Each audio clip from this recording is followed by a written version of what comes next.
And we welcome you into episode number 23 of the best podcast available. 23 episodes. Zegura, can you believe it? That's quite impressive. Apropos the last dance going on, Michael Jordan, 23. I think you might have 23 bananas over your shoulder. It's a good number. It is a good number, my friend, and you are very, very observant. Must have been shopping day in the Gibbs house. Yeah. You're darn right. We have smoothies. I got a kid that's working out 5 times a day because she has nothing else to do, basically.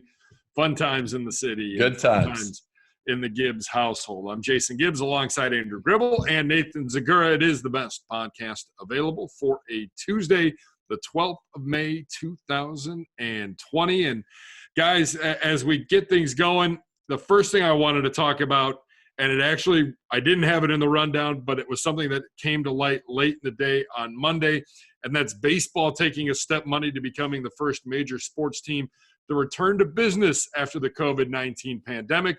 According to the Associated Press, MLB owners approved a proposal to the Players Union, could put the game back on the field around the 4th of July, each team playing an 82-game schedule. It includes starting games in stadiums without fans, spring training in mid-June. Teams were already in spring training, obviously, when the sports world shut down in March. A DH for all the teams, expanding rosters to 30, expanding and doubling the number of wildcard teams to create a 14-team postseason. Guys, the first major step we've seen from one of the professional sports groups, and it's Major League Baseball getting into the swing of things, and the vote goes to the players today. Later on today, it'll go to the Players Union. The Players Union already saying they have a lot of questions in terms of health and how we're going to keep everybody healthy and what happens if someone tests positive. And that seems to be the one matzo ball hanging out there, Gribs, is we really don't know what happens if someone does test positive and what the game plan is.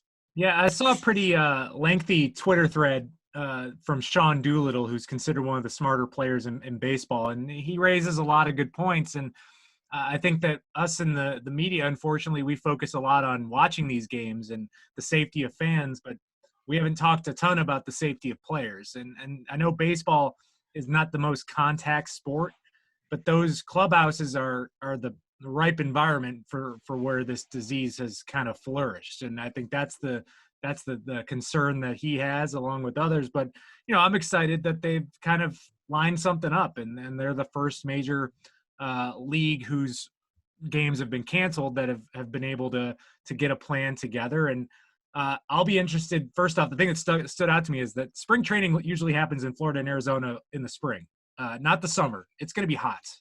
That's going to be a pretty rough atmosphere, I imagine, for those players, but I'm sure they're just going to be excited to get back out there. I just hope that they're, for the no-fan games, I'm hoping they're just as creative as the Korean Baseball League, which I've seen some amazing fan cutouts so far watching those games already. I just think it's a positive thing overall, right? We're getting the Bundesliga back. We're getting Premier League back June 1st. So this is good, and it's advance of the NFL. So people are going to be able to go through and hopefully provide a roadmap for the NFL, and mistakes will be made, I'm sure, along the way, and you'll have an opportunity to see those, see how they're dealt with, and then see what you need to do, what needs to be in place. So I think it's great news for the sports world in general, and we'll see, how these things move forward. And even if, the MLBPA, they can't agree on this initially, just having the Premier League and the Bundesliga in Europe, I think is big, because that's going to really kind of start things going, and there'll be, I'm sure, dialogue between all the major sports leagues in America and those major sports leagues so that they can get a feel for this. And I think it's good that others are going. And by the way, if other leagues go and show success, that's going to make it so much easier for the NFL to move forward this fall. Yeah, and you said it. It's a starting point. We had to start somewhere, so let's start and figure it out, and hopefully in the next 3 months we can have some things figured out in terms of professional sports, so that way the NFL can get underway. And again, the NFL with that luxury of really not needing to start. I mean, we're all slated to start September 13th, but obviously if it needed to push back a couple weeks, we would have that luxury as well. All right, so now what from an NFL standpoint? And that's how we kick off today's best podcast available.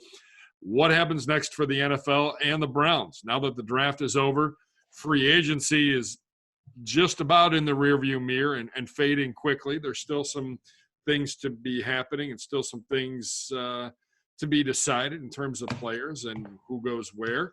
But for the most part, these are the teams. This is the roster we're going to have as we go to whatever training camp we're going to. But for the last few months, it's been nice. We've had NFL free agency. We've had the draft to look forward to. Now everybody's kind of in a wait-and-see mode, Gribbs, as we approach the next milestone, which would be the start of training camp. Yeah, I do feel like we missed out on an annual tradition of prematurely crowning rookies as superstars after the rookie minicamp. I mean, that is a tradition, none other in Berea and every other area in the NFL. I mean, you see some of these guys go first-round picks going up against guys that are not even going to make an NFL team this year. They can look pretty special. But, they went through the virtual off-season program this past weekend. I mean, and it's just going to be about them coming together in a really unique way. I mean, I think that's kind of the story of what's going on now. I mean, you've got about a month left of this kind of program, and then you have that month and a half where we're all supposed to go on vacation and get ready for the 2020 season. That might be the most different part of this, is we might be busier during that time to catch up on some of the other stuff. So, again, it's a lot of wait and see. I would say the next month is going to be very different, but then that month and a half before training camp, that's what these guys are usually always doing at that time of year. So it's just going to be about where the country is and how everyone's ready to go. And I think the mindset is getting everyone mentally ready for a real training camp at the end of July, because that's the optimistic outlook right now. Yeah, that's the goal. And all the guys that I've talked to have said that, this, while it's unique, has actually gotten them more focused when they've gotten into their playbooks, when they go into those meetings, because that's kind of what their day is built around. And so, when you have this kind of the monotony of the same day over and over in this period, when they get to dial in and lock into the playbook and the coaches in the meetings, they said that they've actually found that it's making them more engaged. And so I think that's a good thing, because all you can do right now is try to win the mental side of this, trying to master your playbook, trying to understand all the calls and the checks on the defense, all the little things that you need to do, the mental reps. That's all you can master right now. Keep yourself in shape, obviously, but if the buy-in is there, and it seems like it is, and these guys are really focused, we might really be able to hit the ground running when we finally get everybody back here for training camp. And the other thing, though, that was sad, other than crowning the rookies, is you didn't get to see the guys who get invited to that rookie camp, like a Taylor Gabriel a few years ago, who turned that into an NFL career. And because of what happened this year, there aren't going to be those Cinderella stories, unfortunately. Yeah, no question about it. I mean, and there are plenty of guys to watch, because the Browns had quite the haul after the draft was over in terms of securing some of the best undrafted rookies from the 2020 NFL draft. We're all in wait-and-see mode, and we'll see how things play out. One thing we do know is the 2020 NFL schedule, and specifically the Browns schedule, is out. Gribbs and I did a BPA about it. Zegura, you and Bo Bishop were doing the virtual schedule release show with a cornucopia of stars. And I know that we've all had a few days. Yes. We've all had a few days to take a look at that schedule and really kind of break it down and analyze it. And now that I have both of you guys together in one Zoom, I wanted to get a few takeaways from both of you. The first one, what would be your first airing of grievances with the schedule maker, if we're talking the NFL schedule, specifically the Browns schedule? Zegura, I'll start with you. I don't know that I really have any grievances, to be honest with you. I mean, do you want to open up on the road in Baltimore? No, but at the same time, it's a no-lose situation. You are not expected to win that game. You get to play free. It's going to be something that, they haven't seen from us before. We're a new team, new head coach, new offensive system. So maybe you have a chance to catch them, by surprise. And we've had success in Baltimore. We won there last year. So I don't really have any grievances. Would I have liked to see us get, a third primetime game? Sure.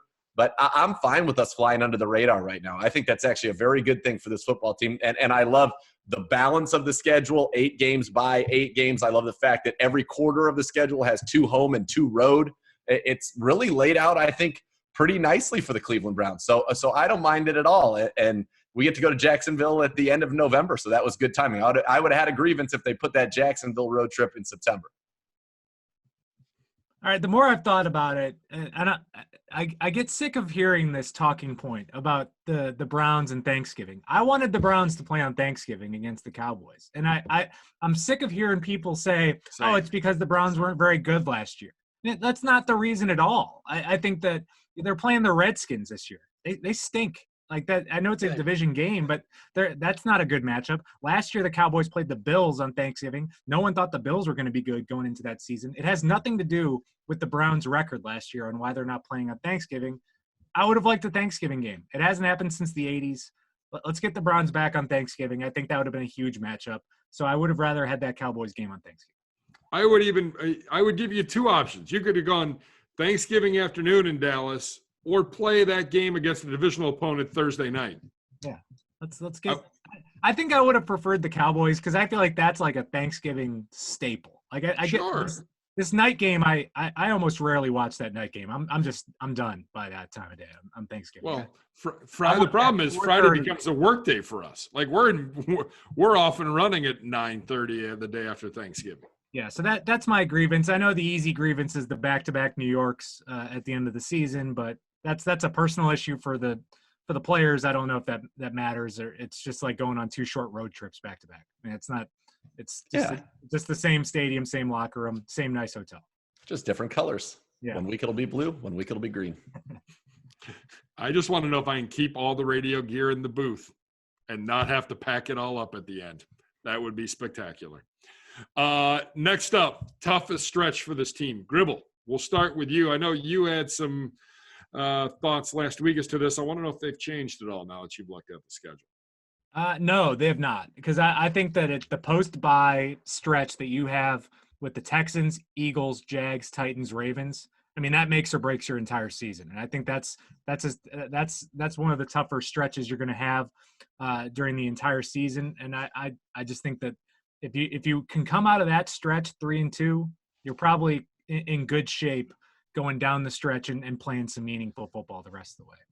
Yeah, and I like the fact that you're coming off your bye week for the Texans. You'll have been at home for a month by the time you face the Eagles, and then hopefully you can take care of business in Jacksonville. So if you can get one of those two home games and then get the one in Jacksonville, as you said, I think you're on your way to having a little bit of success there. I'll go just for a different portion of the schedule. I'll go starting week 4 at Dallas, home for the Colts, at the Steelers, at the Bengals. That's a stretch you got to go 2-2 in. You've got to at least, and 3-1 would be ideal, but that's a stretch you got to go 2-2, and with two very difficult road games against the Cowboys and the Steelers, and the Colts are no slouches with Phillip Rivers there, and he's played very well against us whenever he gets the opportunity. And then you got to go on the road and take on a Bengals team, and we lost at Cincinnati last year. I know, totally different team on both sides of the ball and on both sides of the field in that one, but I think that's a tough stretch. 3 out of 4 on the road, and 2 of them very, very tough games at Dallas and at Pittsburgh. Do we make too much of week number 1 and the Browns needing to win week 1?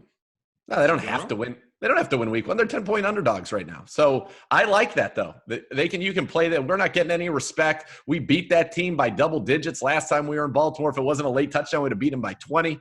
So I don't mind that at all. And no, you don't have to win that one. What you do have to do is make sure you come home, and in the next 2 weeks, you take on the teams that picked first and second in this draft. At home, you've got to win those. You've got to be 2-1 at worst after 3 games. Yeah, I just think I've seen so many home season opening losses. It's just you want to win one of these. This is not the year where it's a must win. Like I mean, as bad as last year's season opener was, and that was as bad as it gets in terms of just everything going wrong. That game didn't derail. That's not the reason the season went astray later on. You had time to recover. You felt good after beating the Jets on Monday night, week 2. You just need to recover. I mean, maybe I would say it was maybe a must-win if it's the Redskins at home to open the season. Maybe then I would call it a must-win. But at a team that hasn't lost a regular season game since you last played in week 4 last year, I can't get too caught up in it. It would just make winning all that sweeter. I mean, that would just be a huge way to start the year if you can win that game. Yeah, no question about it. All right, to make the playoffs, if you're the Cleveland Browns, give me the record they have to have at home and the record that they have to have in the division. Gribble, I'll start with you. I would go 5-3 at home. That gets you in a position where you can potentially maybe go 4-4 on the road and maybe sneak into the playoffs. So 5-3 is probably the minimum. And I think the division, you've probably got to go 4-2.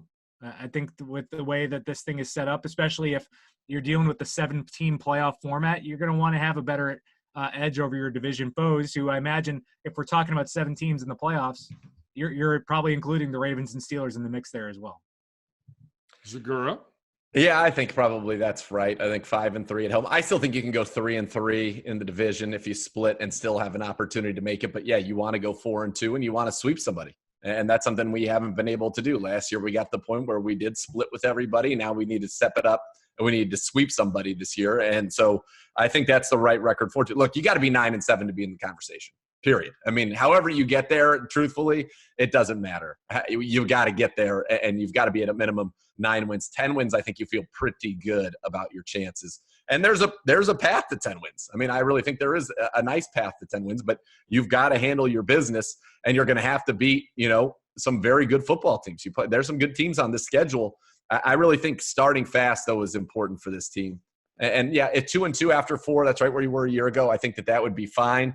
But you've got to try to get up above that 500. If you somehow could go 3-1 in the first quarter, knowing that you played the Cowboys and the Ravens on the road, then you're feeling pretty good. That confidence hits. You got the Colts at home. Maybe all of a sudden you're 4-1, and then now the season is all before you. And so I think it's just critical that we don't get behind the 8 ball, because with this team and the personalities on this team and the way the media focuses on us, having some success, I think, will go a long way to snowballing, starting off and getting all the questions, and that would not be ideal after last year. And by the way, I think we're going to be much better than people think we are. I think Baker Mayfield's going to have a tremendous season. I think this offense is going to be great for him. I don't want to be third bullet point under in the hunt on week 12 on the graphics. No, we want to be above the in the hunt. Yeah. I've had enough of that these last 2 years. Yeah. We want to be in. If the playoffs started today, the Browns would be in. That's where we want to be. I don't want to start doing tiebreakers and weird math and four-way scenarios. I mean, that's for the Browns. But you're the king of that, Gribble. I do my Gribble, job. you are the master at that. I do my job. You do it well, my friend. I just know that if I have a question, Gribble will know, and Gribble will handle it. I would like meaningful football on December 14th. That's a Monday nighter here against the Ravens. I would like a meaningful football game on January 3rd against the Steelers. And if you want to flex that, I'm fine doing that too. By the way, I hope that isn't a meaningful game and that we're already in the playoffs and that we can just laugh at them as they're trying to get in and we can end up knocking them out. How about that? It's kind of a hot take. Why not? It's not even a hot take. Let's just be the only way it's not meaningful is if you got that 1 seed locked up now. You can't even lock up the 2 seed. It's true. They've made it so you're playing meaningful football no matter what, probably. Let's go ahead. Who thought the Ravens were going to be 14-2? Who thought they were going to be the 1 seed a year ago? Let's go. By the way, Ravens have won the same number of playoff games. They've won the same number of playoff games as we have the last 2 years. No big deal. Fair. That's the question now. That's what they're dealing with. When we beat them, if the Browns beat them in week 1, that's what they're going to be doing. Can they win the big one? Are they rattled? Is Lamar really the guy? Is he a great regular season quarterback? What's going on? We can do a lot with a win week 1. That plane ride home. Maybe it'll be a virtual plane ride for us. Maybe we'll get the fire trucks out there again, serenading us, welcoming us, the conquering heroes. Did you see that in The Last Dance when that was in The Last Dance when that was for winning the NBA title? A little bit different. Yeah. There were reasons. That's all right. We were fired up. Big picture. So NBC has flex schedule rights weeks 5 through 16. So the first 4 and the last one, there's no flex. They don't have a say. Why not the entire season if there's no fans? And same thing with ESPN. If there are going to be no fans in the stands, we all hope there are, and we're planning for there to be. But if in some situation there aren't, should ESPN and NBC have a flex option for the entire year? Or with ESPN, do you go, hey, you can flex 4 games, knowing full well that the TV contract is up at the end of the year and it's going to be time for someone to get paid? I think some of it's you got to have the schedule. The schedule's made, and you know what the matchups are. And by the way, if you look at it, this is the best slate of games ESPN's gotten in a long, long time. Not a coincidence based on what you were alluding to at the end. The contract's up. Everybody's getting great games. I don't mind it. I think you need the flex. It's starting in week 5. That's when you need it more in the second half of the season. If somebody you thought was going to be good ends up not being good. Otherwise, I think they're good with that. I like it, and it's fun to look forward to the primetime matchups. Yeah, I'm trying to think of it's hard to be like a surprise team in like the first couple weeks where you're like, man, we got to get that team on Sunday night. I also, to get a little inside baseball, I think there's a lot of work that needs done pre-production wise for these broadcasts, and those graphics and features don't make themselves. I mean, they got to get those things done, and then they're planned for the rest of the way. So, I mean, CBS does this with their early college football games too. I think it's fine. If you mess up a week 1 through 5 Sunday night matchup, that's just bad scheduling to begin with. All right, that's a little talk on the Browns 2020 schedule as it goes right now on Tuesday, May 12th. We'll see what happens a few months from now. Check back. I'm sure we'll have the latest as things develop.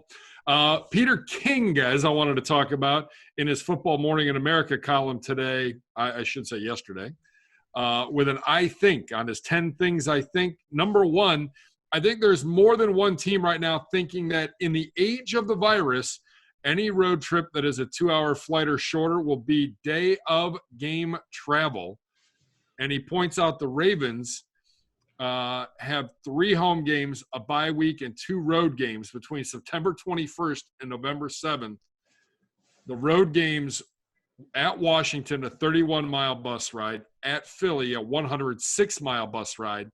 And then the Ravens flying 5 times in the last 9 weeks. At Indy, at New England, at Pittsburgh, at Cleveland, at Cincinnati. The longest flight, 82 minutes to Indianapolis. Obviously, it doesn't make sense for every team, but it clearly is something to monitor as we go. Gribble, your thoughts on teams getting up really early on Sunday morning and flying, getting off the plane, going right to the game, playing, and flying home? Well, listen, if that's the healthiest thing you can do and the way to keep people the safest as possible, then I'm all for open-minded thinking at this point. I'm green light thinking with all of this stuff. I'm not trying to stop any potential idea.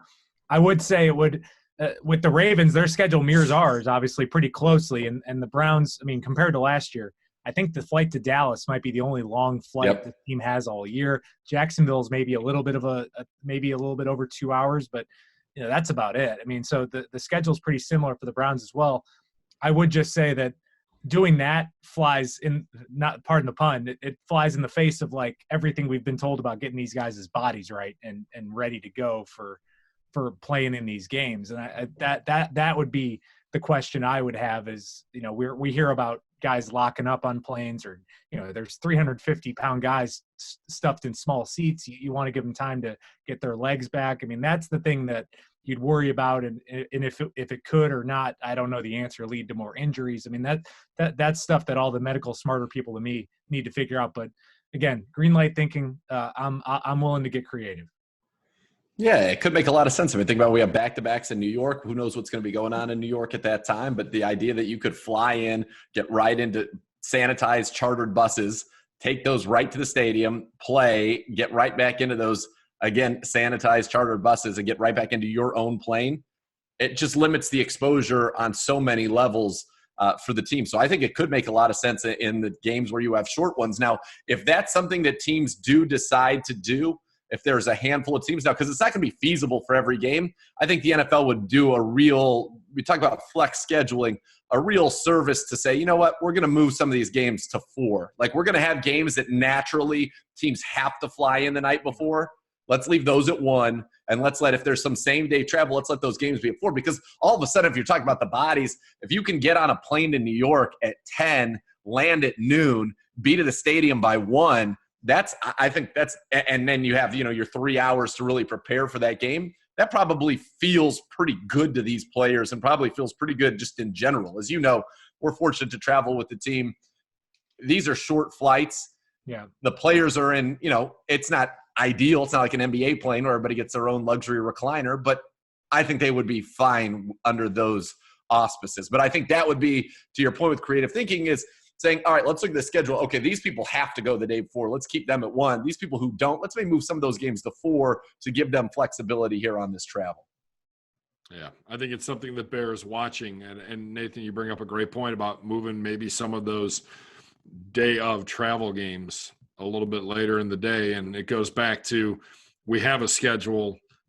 I think everything is fair game to be moved around, especially, God forbid this virus rears its ugly head again for a second round, as the experts have called it, late fall and into the winter months. Mel Kiper Jr. Has his way too early big board in position rankings for the 2020 season and next year's draft. A little bit of an overachiever. He's got Trevor Lawrence 1. He's got Justin Fields 2. Probably 99% of America, with the other 1% being in Columbus, would disagree with that. But can you make an argument for Justin Fields to be the number 1 quarterback? Gribble, start with you. No, I cannot. I'll leave it at that. I think Trevor Lawrence would have been the first pick in maybe the last 2 drafts. And I think he's, barring an injury, that would be my argument. If he gets hurt, then Justin Fields can be number. I just think Trevor Lawrence is really good. And I think he's one of those guys. This is like an Andrew Luck type prospect, if you will, with just the consensus, just how solid of a player he is, smart, every kind of total package. And I think that's why we're seeing a few teams already angling for themselves to get maybe in that number 1 spot. I will say this. When was the last time the guy everybody expected to be the number 1 pick actually was the number 1 pick at quarterback? It hasn't happened in a while. Probably Andrew Luck. That would probably be the last one, because you would have thought Baker was not supposed to be the number 1 pick. Kyler was not supposed to be the number 1 pick. Tua was supposed to be the number 1 pick, not Joe Burrow. So you never know.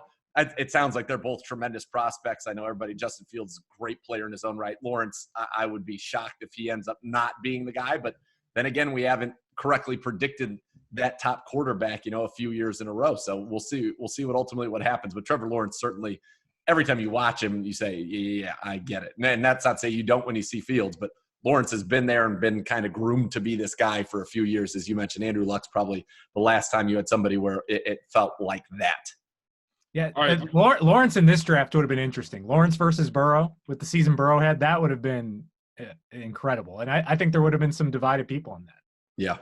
Gribble, what would you have done? That was what I was going. I wanted to double back on. If Burrow and Trevor Lawrence are available to you, you're the owner of the Bengals, you're Mike Brown. At number 1, who are you taking? I'm taking Trevor Lawrence. I just think he's the better prospect. And I think that you'd have to go with full body of work. And, Burrow had one really good season, and that was good enough to be the number 1 pick and would have been the number 1 pick in a lot of drafts. I just think Lawrence is probably the better quarterback.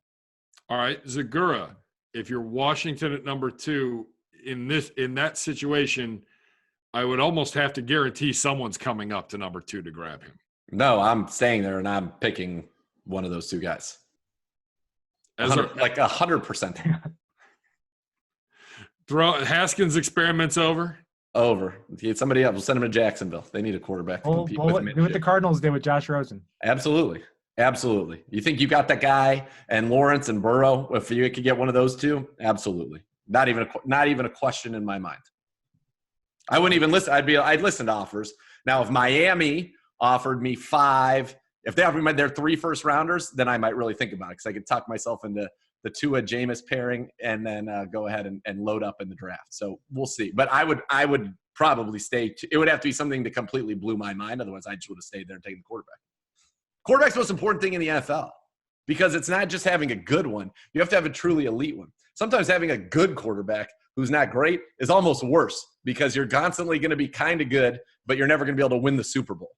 And if you look in the recent history, especially, go back to the early 2000s, yeah, you could win Super Bowls without great quarterbacks. Recently, it's been nothing but great quarterbacks who win Super Bowls. Mahomes, Brady, Russell Wilson, Peyton, while his arm wasn't great at the end of that, his mind was the best maybe ever. I mean, you go back for the last decade, it's pretty much great quarterbacks. And, yeah, you can make it there, like a Jared Goff, who I think is a good quarterback, not a great quarterback. And I do like him a lot, but I don't think he's on that level where he elevates everybody around him. Yeah, they had a nice run to get there, but he needs, if you're not a truly great quarterback, you need either a tremendous scheme or a great supporting cast. Once you get paid, even though you're only pretty good, it's harder to get you that supporting cast. And it becomes you get in this catch-22 of you have all this money's invested here, we can't spend it there, but we're still not good enough. And so you either want to be, I think, you want to be elite at quarterback, or you'd rather be bad and try to get elite at quarterback. I like it. Indeed. All right. One final thing on a Tuesday, the 12th of May, 2020. Hopefully the snow's done. I really better be. Hope. I don't know. I need that to stop. I can work my way through the pandemic. I cannot work through snow in May. It's unacceptable. Former NBA star Kendrick Perkins, with a question that I asked to you from the Twitter world. He asks, this was Sunday night during The Last Dance, what if LeBron would have retired for 2 years and went and played wide receiver for the Cleveland Browns?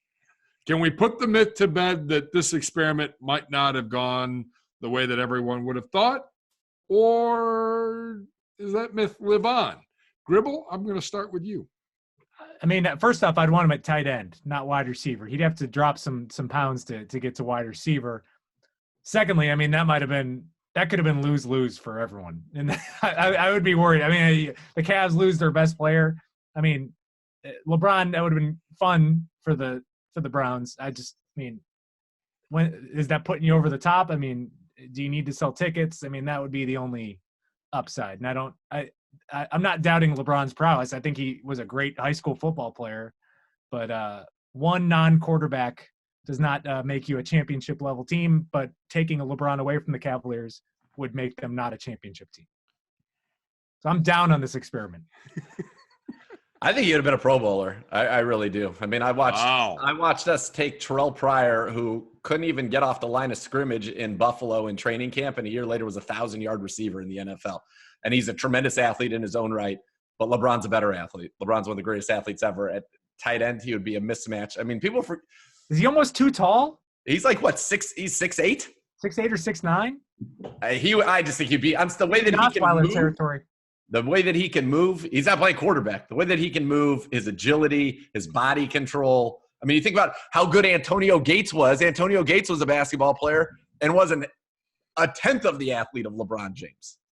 I get it. I'm just saying, as a Clevelander, I don't know if that's a win-win for everyone. Like, LeBron's probably not putting over the top on the football field. If he was going to go to Miami, might as well have him go to the Browns. Well, then I would have been fine with that. He stays in Cleveland to play football. I'm fine with that. But if I'm losing him from the Cavs to play for the Browns, as a Clevelander, I don't know who's winning there. All right. So say he's going to Miami and he's like, I'm going to take a couple of years before I go to Miami and I'm going to take my talents to the NFL and play tight end. I want him on the Browns. Does he have a successful 2-year run? Pro Bowler. Yes, absolutely. Gribble. I think he's better than Jordan was at baseball. I think that's as far as I can go. Okay. So, like, Jordan Cameron was kind of a basketball player and then ends up being a tight end. He had a 1,000-yard season with the Cleveland Browns. You mean tell Big Play Gare? No, I love Big Play Gare. One of my favorite people in the world. We're talking about LeBron James. Those guys were successful at a high level in the National Football League. You mean to tell me LeBron James isn't going to go out there and do that? I just worry and I wonder about the whole transition, the physicality of the game, all that. It's a different thing. You know, there's hand checking rules in the NBA. There's hand fighting in the NFL. Okay. LeBron used to get beaten up all the time. And we're talking about he would have to do this. He'd have to be young. I mean, we're not talking about LeBron today. We're talking about LeBron in his, 25? 7 years in the league, 8 years in the league, 25, 26. The guy would be dominant. Russ would be dominant. Russell Westbrook would be maybe one of the best receivers in the history of the world if he played. Think about how big he is. There's been a lot of great athletes that have stunk at wide receiver. Not Russ. That guy's crazy. He's physical, and he would run past everybody. Any jump ball he would get. He's like what? How big is Russ? Like 6'3", 6'4"? Yeah. I mean, that's what Randy Moss, and he's supposed to be a giant, but you think because he's in basketball, Russ isn't a big guy. Russ would He would be unbelievable, and he would be a tenacious run blocker. I'm just saying, I've seen a lot of these guys in Browns training camp that don't make the team. They look great, like great athletes that can. We're talking about a different level. We're talking about Russell Westbrook and LeBron James. I'm not saying Joe Schmohawk off the Dean Wade is going to come in here and dominate. Okay, I'm going elite athletes. I'm just saying that a Pro Bowl elite tight end. What's the WAR on that? Like a 1.5 more wins? I mean, Rob Gronkowski is probably pretty high. He's worth a win or two. I would say so. Okay, so that's fine, but NBA. It's not a quarterback. It's not the same. It's not apples to apples. I'm just saying they would be successful at what they were trying to accomplish. Nothing about their team. Them as individuals would be. I'm just saying a Cavs to Browns trade. I mean, the Cavs are going from 60 wins to 20 wins in a hurry. The decimation on the Cavs is not equal in any way, shape, or form to the bump that the Browns would get. None. The NBA would award us the number one pick after a season like that, leaving to go to the Browns. Man. So, all right. Some fun little things. That's what we talk about in May on the best podcast available. That's right. Gentlemen, thank you for your time on this day. For Andrew Gribble, for Nathan Zegura, I'm Jason Gibbs. Thanks to Jeff McDaniel for all of his hard work and efforts. Make sure to log on to clevelandbrowns.com or wherever you get your podcasts. Like and subscribe today to the best podcast available. Make sure you also check out our YouTube page, clevelandbrowns.com or youtube.com/clevelandbrowns. That's what happens when you get a little wordy. I think it's just youtube.com/Browns, but that's okay. Yeah, whatever. youtube.com/Browns. Just get there. Yeah, minor. That's all right. I called Baco Anthony last week. That is his name. Oh, wait. No, I called him Andrew. Hold on. I called him Andrew.